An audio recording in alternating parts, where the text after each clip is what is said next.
방송에서 제공하는 부동산 정보에 대해서는 방송사에서 책임지지 않습니다. 결과에 대한 책임은 투자자 개인에게 있습니다. MBN 시청자 여러분 안녕하십니까. 이춘모의 재테크 시간입니다. 오늘은 문재인 정부의 제이노믹스 부동산과 세금 3회 특강으로 보통 25분을 이렇게 연속으로 한번 릴레이식으로 오늘은 세금, 어렵고 복잡한 세금, 부동산에 관한 노무현 정부의 세금을 3회 특강으로 집중적으로 한번 분석해 보고자 합니다.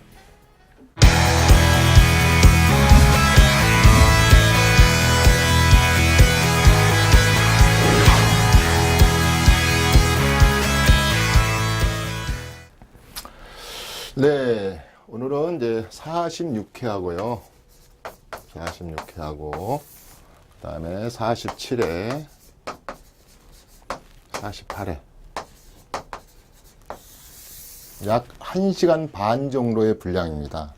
제가 지금까지 1회에서 46회까지, 세금에 대해서 한 번도 얘기 안 한 적은 없지만, 중간에 또 하다 보면 끊기고 그래서, 특히 요새 지금 세금 때문에 고민 많으시잖아요.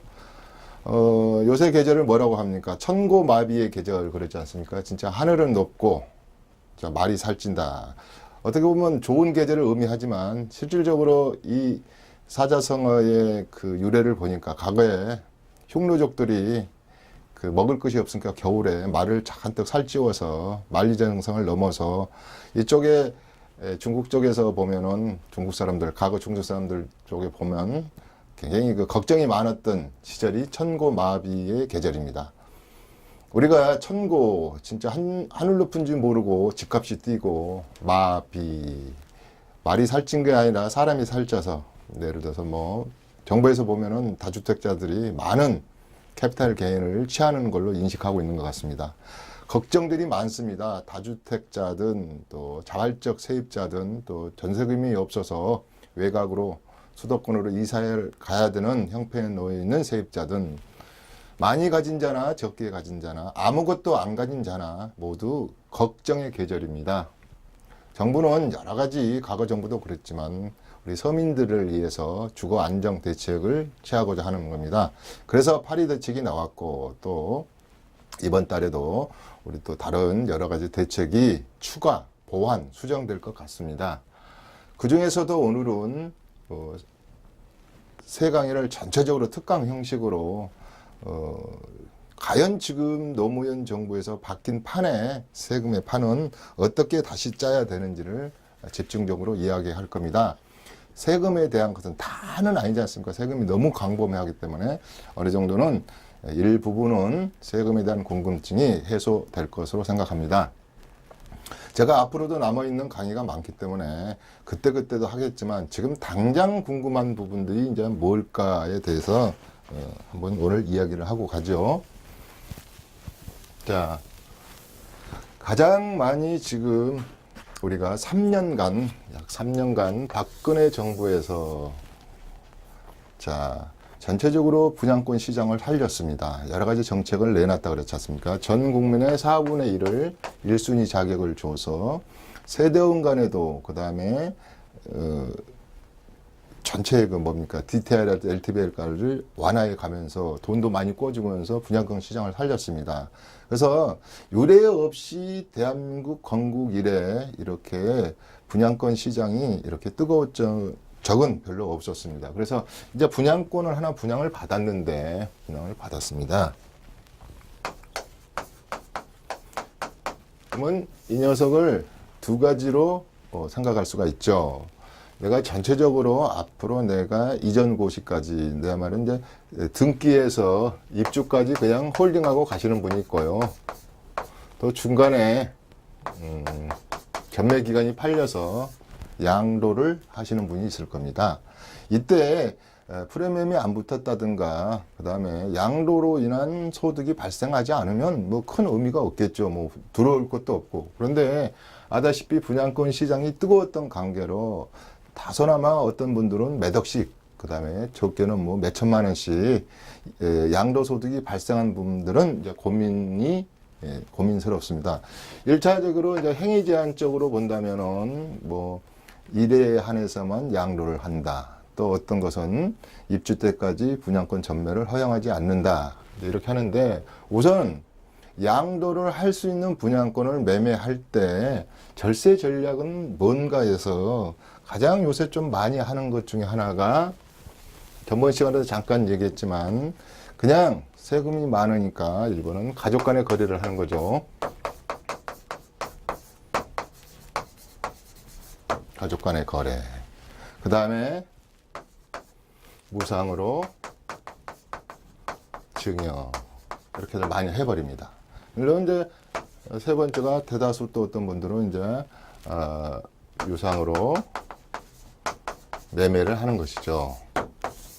근데 여기서 오늘 좀 집중적으로 해볼 것들 중에 세금을 잘 알아들으셔가지고 어디서 들으니까 오늘은 4번을 좀 집중해서 좀 시청자 여러분들께서 여기 집중해 주시기 바랍니다.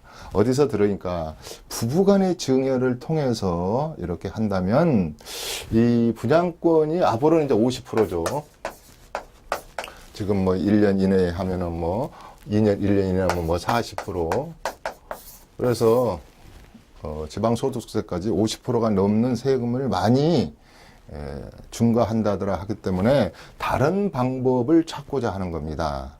제가 다른 방법이라 하면은 진짜 불법으로 부당행위로 다운계약서를 쓴다든가 업계약서를 써서 하게 되면은 굉장한 불이익을 당합니다. 뭐 중개하신 분에서부터 매도 매수의 양자간이라 할지 그 다음에 세금에 대한 탄류소득에 대한 가산세율이 굉장히 높습니다.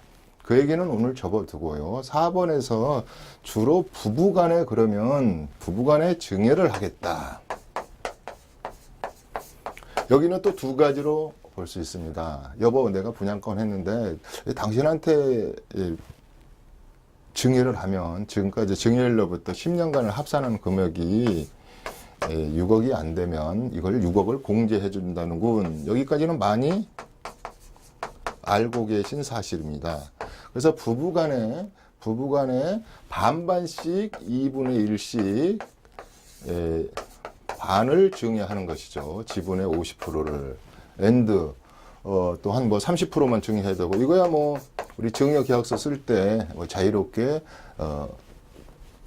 균등 배분도 있을 수 있고, 차등 배분을 해서, 이걸 증여 계약서를 써서 증여하면 되겠으나, 그런 방법이 아니고, 제3자에게 매도하기 이전에,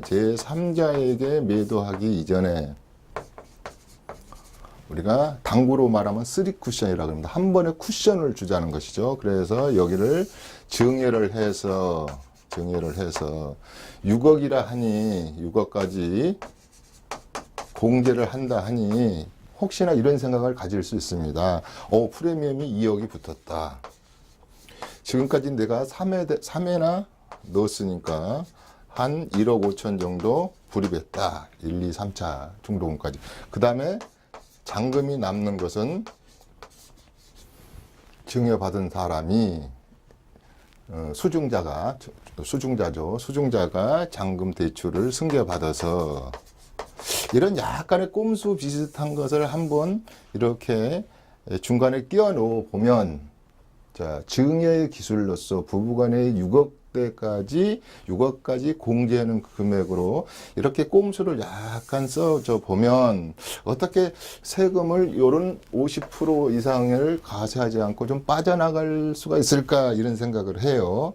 그러다 보니까 뭐 인터넷 같은 데 뒤져보면은 부부간의 6억을 증여해서 분양권을 양도해서 한 번에 중간에 여러 가지 한번 쿠션 끼워넣기를 해서 세금을 한번 피해보자 이런 것들을 많이 읽을 수 있는데요. 이것을 제대로 좀 알아야 되겠습니다. 그래서 1번은 아까 말씀드린 대로 증여를 통해서 분양권을 다음에 입주권은 따로 하겠습니다. 다음 시간에 입주권은 이제 재건축이겠죠. 많이 프리미엄이 붙은 이 프리미엄 자체를 어떻게 하면은 한번 덜 내볼까 이런 차원에서 증여해서 다시 3개월 내에 제3자에게 매매하자. 이렇게 그럴듯합니다. 우리가 증여의 기술에서, 우리 상속세 증여에서 기술에서는 그런 것이 있죠. 예컨대 주택 같은 거랄지, 토지, 그 다음에 시설 이용권, 시설 같은 거 이용권, 이런 것을 존비속이랄지 배우자에게 증여를 할 때 태어나오는 말이 2월 가세란 말하고,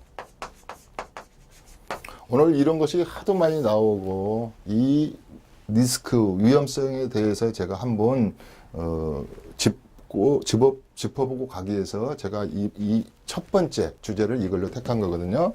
그래서 2월 가세랄지, 그 다음에 부당행위 계산분이랄지,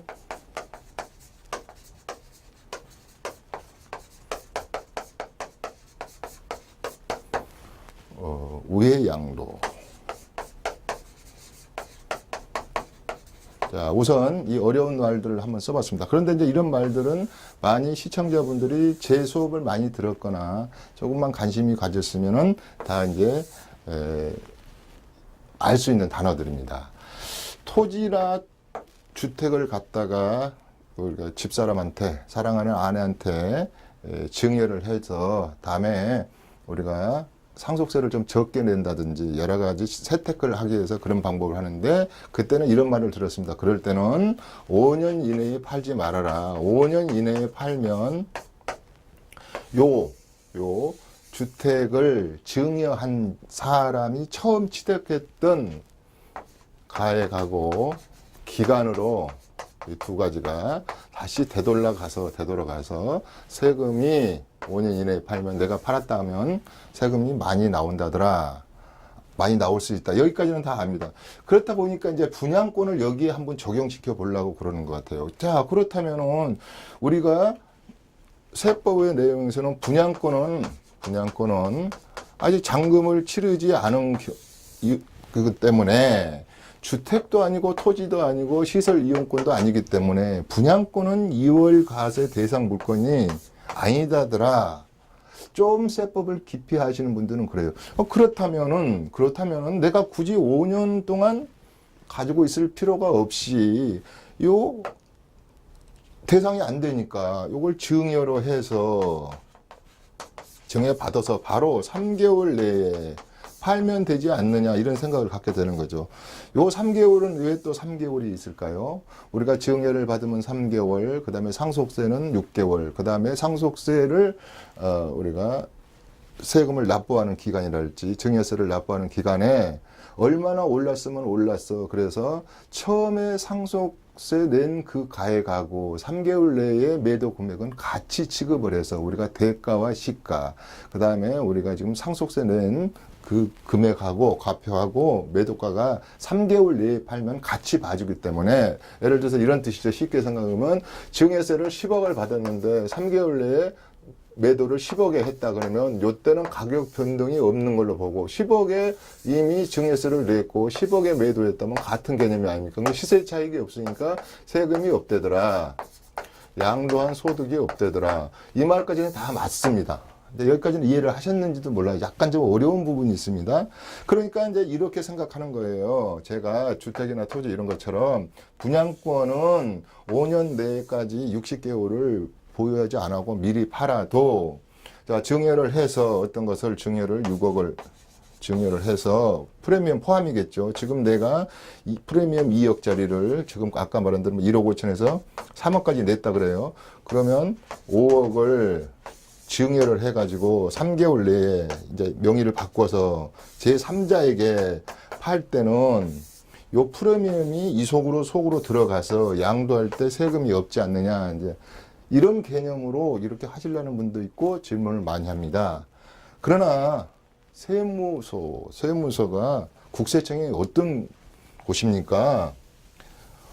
이렇게 만만한 곳이 아니죠. 그래서 이 분양권만큼은 특별하게 이렇게 2월 과세 규정은 없다 할더라도 2월 과세의 대상 물건은 아니더라도 분양권 자체는 바로 뭘로 봐버리냐면, 이것은 계산을 우리 특수관계인과이 계산을 부인할 정도로 디테일하게 보는 것이죠. 그래서 부당행위 계산 부인의 대상 물건이 되겠구만 해가지고 거의 100% 우회 양도로 강조하는 거죠. 우회해서 양도로 본다 이런 말이죠. 물론 이제 우회 양도를 볼 것이냐, 이월 과세를 볼 것이냐, 여기 네 가지 컨디션에 맞았느냐 안 되느냐는